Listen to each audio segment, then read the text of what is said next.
ए गाजियों के सुल्तान,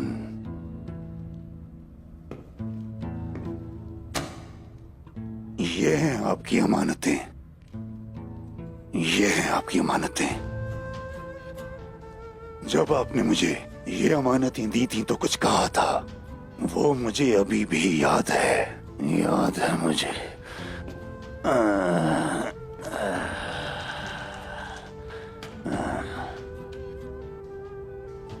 आपने कहा था कि मामसी, इनकी हिफाजत बिल्कुल अपनी नामूस की तरह करना।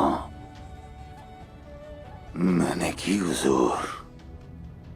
मैंने इनकी हिफाजत अपनी इज्जत की तरह की।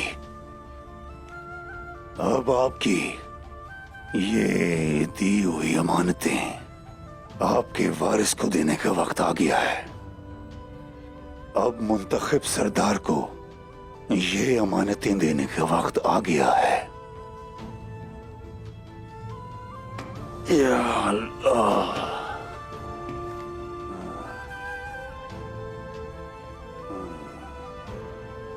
इंशाअल्लाह मुंतखब होने वाला सरदार मेरा उस्मान ही होगा।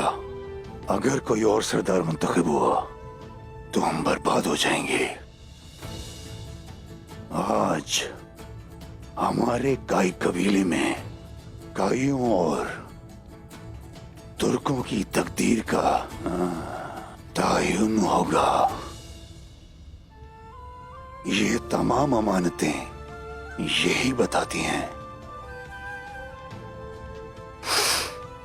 ओए गाजियों के सरदार, ओए गाजियों के सुल्तान, मेरे प्यारे हुजूर,